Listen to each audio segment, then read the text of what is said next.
முன்னொரு காலத்துல சின்னாபுரங்கிற கிராமத்துல லட்சுமி அம்மாங்கிற ஒரு சமையல்காரம்மா தன்னோட புருஷனோட சேர்ந்து ஒரு சத்திரத்தை நடத்திட்டு வந்தாங்க. வரவங்களுக்கு நல்ல ஆகாரத்தோட சேர்ந்து தங்க அறையும் ஏற்பாடு பண்ணி கொடுத்தாங்க. நீண்ட தூர பயணம் பண்ற பிரயாணிகள் அதிகமான பேர் அங்க வந்து தங்கி போய்கிட்டு இருந்தாங்க. ஏமா, லட்சுமி அம்மாங்கிறது நீங்க தானா? நாங்க இன்னைக்கு இங்க தங்கிட்டு காலங்காத்தால கிளம்பி போலான்னு இருக்கோம். அதுல என்னங்கய்யா இருக்கு? நீங்க 2 பேர் இருக்கிறதுனால சாப்பாடு தங்குற இடம் 2 சேர்த்து ஒருத்தருக்கு 3 ரூபா வீதம் கொடுங்க. நீங்க காலையில கிளம்பும் போது கொடுத்தாலும் பரவாயில்ல. பணத்துல என்னமா இருக்கு? உங்ககிட்ட நல்ல சாப்பாடோட சேர்த்து தங்குற இடமும் நல்லா இருக்கும்னு கேள்விப்பட்டேன். சரிங்க ஐயா, நீங்க அங்க வலது பக்கம் இருக்கிற அறையில ஓய்வு எடுத்துக்கங்க. சாப்பாடு தயாரான உடனே நான் உங்களை கூப்பிட்டு அனுப்புறேன். 2 பேரும் வந்து சாப்பிடுங்க. இங்க வெள்ளத்துல பண்ண தின்பண்டங்கள் கூட கிடைக்கும். இது தவிர உங்களுக்கு என்ன வேணும்னாலும் என்கிட்ட தயங்காம கேளுங்க. இங்க எல்லாமே வெளிய இருக்கிறத விட கம்மியான விலையில கிடைக்கும். சரிம்மா. இப்படி வரவங்கள நல்ல விதமாவும் உபசரிச்சு குறைவான பணத்தை வாங்கிப்பாங்க லட்சுமி அம்மா. ஏயா, இன்னைக்கு வந்தவங்க கிட்ட இருந்து எவ்வளவு வசூலாயிருக்கு? எல்லாத்தையும் கணக்கு பார்த்து என்கிட்ட கொஞ்சம் சொல்லு. இன்னைக்கு நல்ல வசூல். மொத்தமா சேர்த்து ஒரு 50 ரூபா கிட்ட வந்திருக்கு. அப்படியா? சரி சரி, அதுல இருந்து ஒரு 20 ரூபாவை எடுத்துக்கிட்டு இந்த வாரத்துக்கு தேவையான சரக்குகளை வாங்கிட்டு வந்துடுங்க. இடையில எங்கேயும் சூதாடுற இடத்துல நின்றாத. உனக்கு ஏற்கனவே ஆசை அதிகம். 20 60 ஆக்கணும்னு உக்காந்தன்னு வச்சுக்க, இருக்கிறதும் புடுங்கிட்டு போயிடும். நல்லபடியா போயிட்டு நல்லபடியா திரும்பி வா. நான் நல்லபடியா தாமா போறேன். அவங்க தான் என்ன கட்டாயப்படுத்தி கூப்பிடுறாங்க. ஆனா இன்னைக்கு நான் அங்க நிக்க மாட்டேன். சரி, போய் சரக்கு வாங்கிட்டு வந்துடுறேன். அப்படியே இப்படி போறவன் மனசுக்குள்ள இப்படி நினைச்சுக்கிறான். போன தடவை சரக்கு வாங்கிட்டு வரேன்னு சொல்லிட்டு மொத்த பணத்தையும் சூதுல தொலைச்சிட்டேன். இந்த தடவை கவனமா போயிட்டு வந்துடணும். அப்படி இல்லன்னா லட்சுமி வீட்டுல கூட ஏத்த மாட்டேன். தாமு மனசுக்குள்ளேயே நினைச்சிட்டு போகும்போது வழியில சில போக்குறீங்க பூவா தலையா ஆடிட்டு இருந்தாங்க. அத பார்த்து கூட தாமு தான் வழியில போய்கிட்டு இருந்தான். தாமு அப்படி போறத கவனிச்சவங்க, என்னடா தாமோ, அப்படியே பூனை மாதிரி பதுங்கி போற, வந்து ஒரு ஆட்டம் போடுறது. வாடா, வந்து நீயும் ஒரு ஆட்டத்தை போட. உன் கைராசி இன்னைக்கு எப்படி இருக்குன்னு பாப்போம். வாடா, இங்க வா. அவனுக்கு அவன் பொண்டாட்டி லக்ஷ்மினா பயன்டா. அவன் ஏன் வர போறான்? போடா போ. நீ ஆடி ஏதாவது இங்க சூதாட்டத்துல தொலைச்சிட்டனா உன் பொண்டாட்டி நாளைக்கு இங்க வந்து சாமி ஆட்டம் ஆடிடுவான். பொண்டாட்டிக்கு பயப்படுறவன் எதையும் ஆட முடியாதா? போடா போ. என்னடா நினைச்சிட்டு இருக்கீங்க? என்ன கோலம் நினைச்சீங்களா? வாங்கடா, இன்னைக்கு வழக்கத்தை விட 4 மடங்கு அதிகமா பணம் இருக்கு. 20 ரூபா இருக்கு. வாங்கடா, என் கூட யார் ஆடுறீங்கன்னு பாக்கலாம். தோரா வந்துட்டான்டா. வாடா வா, ஆட்டத்தை ஆரம்பிக்கலாமா? எவ்வளோ பந்தயம் வச்சுக்கலாம்? நான் கால் பணம் வைக்கிறேன், நீ எவ்வளோ வைக்கிறேன்னு சொல்லு. சரி, நானும் கால் பணம் தான். போடுறா, எனக்கு தலை.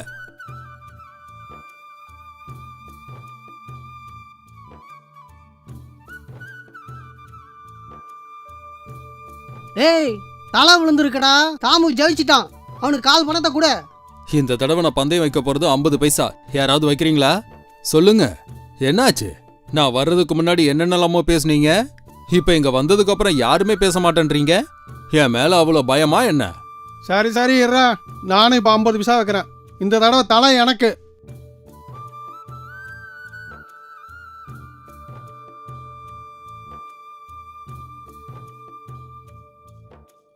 என்னாச்சுடா? 50 பைசாவை வெளியே எடு. அடுத்து என்னோட பந்தய பணம் 1 ரூபா. பந்தயம் வைக்க யாராவது இருக்கீங்களா? அம்மாடி, இன்னைக்கு தாமோட நாள் போல இருக்குடே. இவங்கிட்ட பந்தயம் வச்சா நம்ம பணத்தை எல்லாம் காலி பண்ணிடுவான். ஏண்டா தாம, ஏதோ வேலையா போயிட்டு இருந்தல, தயவு செஞ்சு போயிட்டாடா சாமி, போயிட்டா.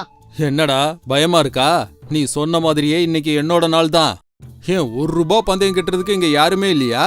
சரி சரி, 1 ரூபா பந்தயம் கட்டுறதுக்கு எனக்கு சம்மதம்டா. இந்த தடவை எனக்கு தலை. எனக்கு பூ.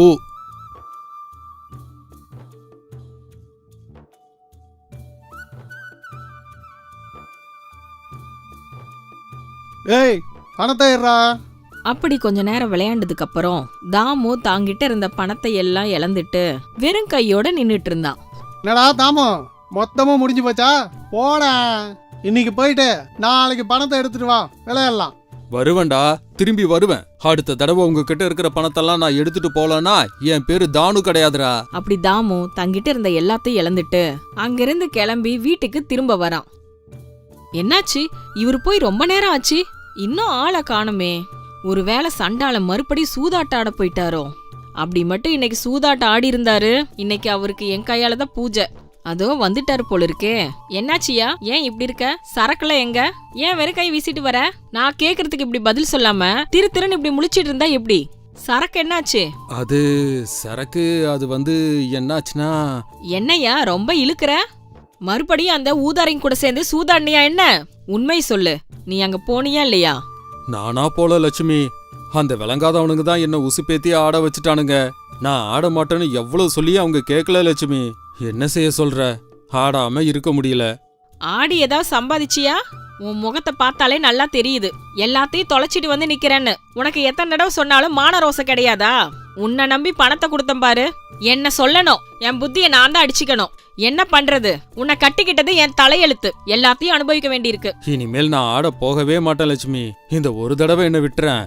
இந்த மாதிரி எத்தனை தடவை நீ சொல்லிருப்ப நீ? ஒரு வாரத்துல என் அண்ணன் பையனுக்கு கல்யாணம் வேற இருக்கு. அதுக்கு நான் போய் தான் ஆகணும்.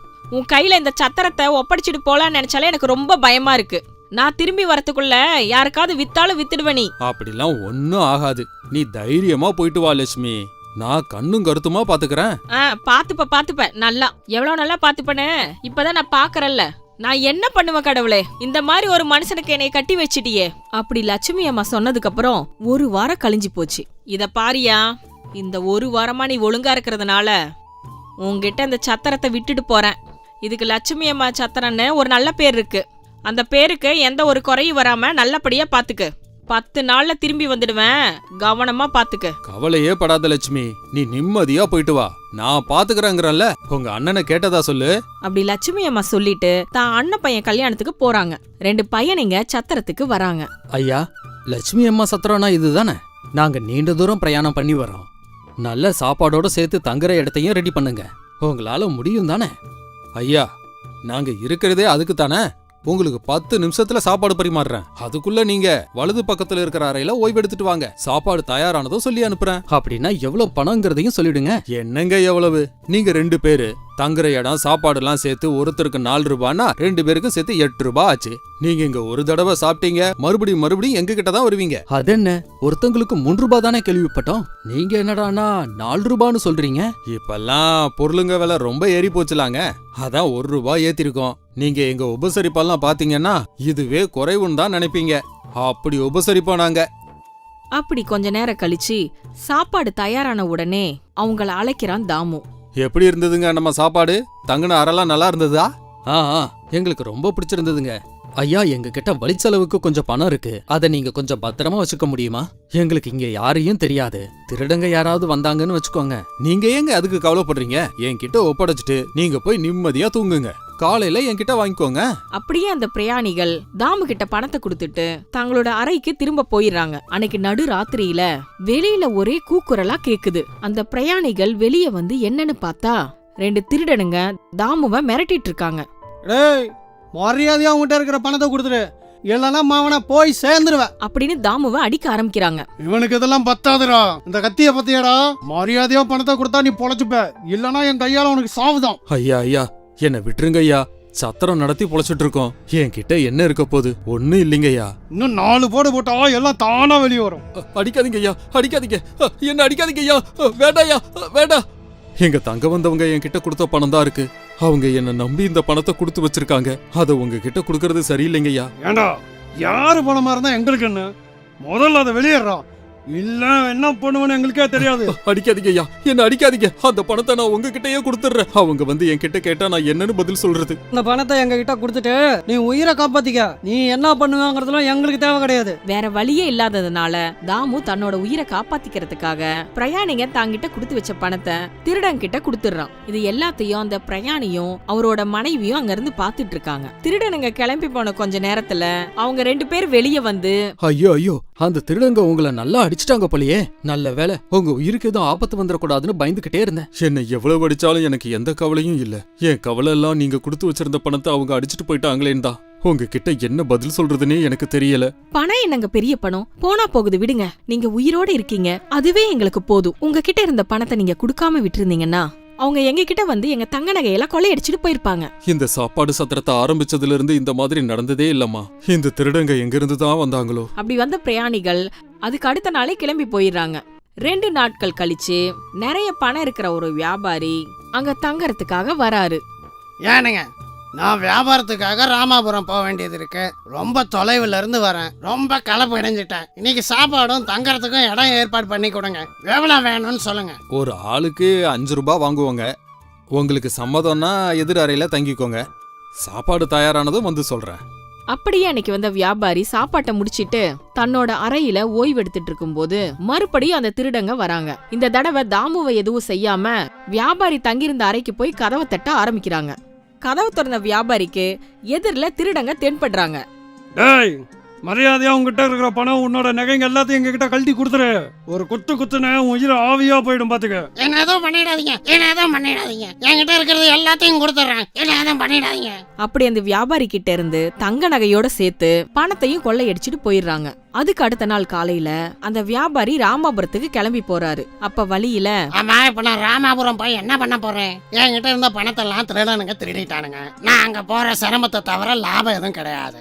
திரும்பி ஊருக்கு போய் பணத்தோட வரலாம் அப்படி நினைச்சுக்கிட்டு வியாபாரி ராமபுரத்துக்கு போகாமலேயே தன்னோட சொந்த ஊருக்கே போக பிரயாணம் பண்றாரு. அவர் அந்த வழியில சாப்பாட்டு சத்திரத்தை தாண்டி கொஞ்ச தூரம் பயணப்பட்ட உடனேயே தாமு இன்னும் கொஞ்சம் பேரு கூட சேர்ந்து பூவா தலைய ஆடுறத அவர் பாக்குறாரு. அங்க சத்திரத்துல இருக்கிற ஆளு இங்க சூதாடிட்டு இருக்கானே, இது சந்தேகத்துக்குரிய விஷயமா இருக்க. எதுக்கும் நல்லது, என்னோட சிநேகித சேனாதிபதி சூரியபுத்திரனை பார்த்து இத பத்தி சொல்லணும். அப்படி அந்த வியாபாரி சேனாதிபதி சூரியபுத்திரங்கிட்ட நடந்த எல்லா விஷயத்தையும் சொல்றாரு. அத கேட்ட சூரியபுத்திரன், நீ சொன்னதெல்லாம் கேட்கும்போது எனக்கும் அங்க ஏதோ தப்பா நடக்கிற மாதிரியே படுது. நீ எதுக்கும் கவலைப்படாத, நானே போய் உண்மை என்னன்னு தெரிஞ்சுக்கிட்டு வரேன். அப்படி மறுநாளே சூரியபுத்திரன் மாறு வேடத்துல பணப்பை வெளியே தெரியற மாதிரி தாங்கிட்ட வச்சுக்கிட்டு சத்திரத்துக்கு வராரு.